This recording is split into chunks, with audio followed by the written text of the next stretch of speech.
And there was a time when I got into the tequila business that I was like, I screwed my career. Like I didn't know what I was going to do. Okay, I've been working like 3 jobs. Probably why I never see ya. Probably why I never have time for the fake friends I won't be ya. Oh God, I've been running now. What's up, everybody? Episode 2, Season 2, linked up on LinkedIn. I'm pumped about what we have in store for you today. I'll get right to it. I'm with Bill Neff of Yeti.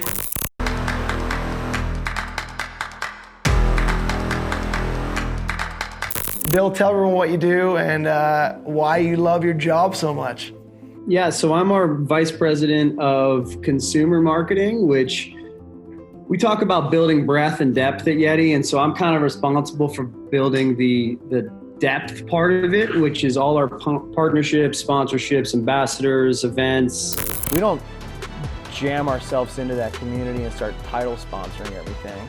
We go and start shaking people's hands and really seeing how they use the product. Is there different ways of using their product? Is there something we should do differently that can help them in their, individual endeavor? Anything that touches the consumer in a way that we call kind of our support side of marketing, that's what I do here, and I love it because it's amazing. It's just an amazing place to be. We got to know each other last year at the gathering, which was an incredible experience to hear your story and to hear Yeti, the story of Yeti and how much the brand means to not only the employees, but your customers. That's incredibly important. Keep it real. Be real with people. But you seem, as I got to know you at the gathering, Bill, not only a good guy, you seem to be a guy that follows your passions. How did you turn your passions into a career? Like a lot of people watching this want to know, like, how did it happen for you? Yeah.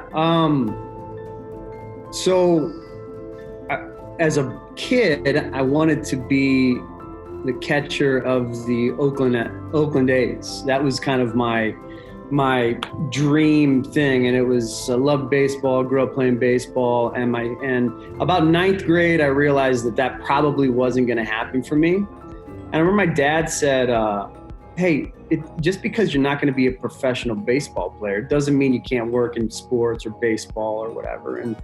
And so that was always in the back of my mind. But I got out of college and did some weird stuff, buying women's blouses and things like that for department stores, and found my way selling warm-ups, but then found myself at Under Armour kind of back in the early days. Will you protect this house? I will. Under Armour.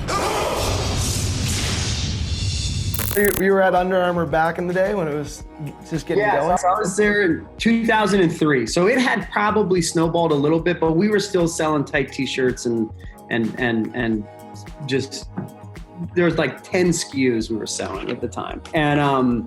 And that was the first time where I realized that what my dad said about, hey, go find your passion and go be a part of it. Well, you can, and my time there, I started to develop this love for hunting and fishing. And I was living in Denver at the time for a little bit, and snowboarding and all these outdoor passions. And so for me, and I'd always kind of backpacked and camped and things, but this became sort of real. But those are just passions on the side. And then as my career kind of evolved, I found myself chasing, a brand like this, which touches on all of those things. And so for me, it's truly is, I get to wake up and be a part of the thing that I love. Did they find you, or did you find them? Like, how did it all transpire? Yeah.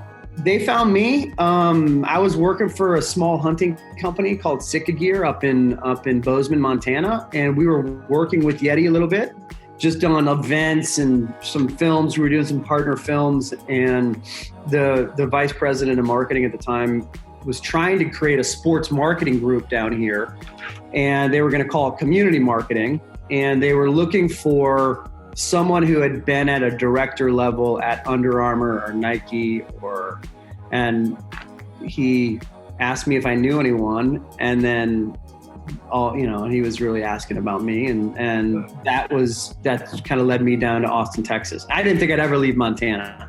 Tell me about the interview process at a company like Yeti if you can think back 4 years ago. At the time, it was pretty casual. Like they knew, at the time I met with the founders, I met with our CEO, I met with, our VP of marketing, and it was pretty much, it was 4 or 5 hours one day, flew in, flew out, offered me the job. I think I was the only candidate, actually. So, lucky for me, because now it's a much greater process. Yeah. But I love hearing those stories, because as companies hire on gut, they got it right with you. But then as they grow up, they get more a bit bureaucratic on purpose, probably helpful. But do you remember when you got the offer, did you have to move right away? Like, how did it go? Yep. And I had moved quite a bit, and I have 4 daughters, and we've moved our family a bunch, and so we're never shy of adventure, and so that's something that my wife and I have just always been. But Montana was tough. That was the first one where we were like, this is a place we could just live forever. But this job and the opportunity down here was too good. So we offered the job in end of October, and I was living down here in November, and our family was down here in January to start school. Talk about just family and business for a minute. People watching this, that's a really real thing for a lot of people. And I know it sounds like you had it on lock with your family, and you married right, and your kid, you trained your kids, but it's still got to be hard.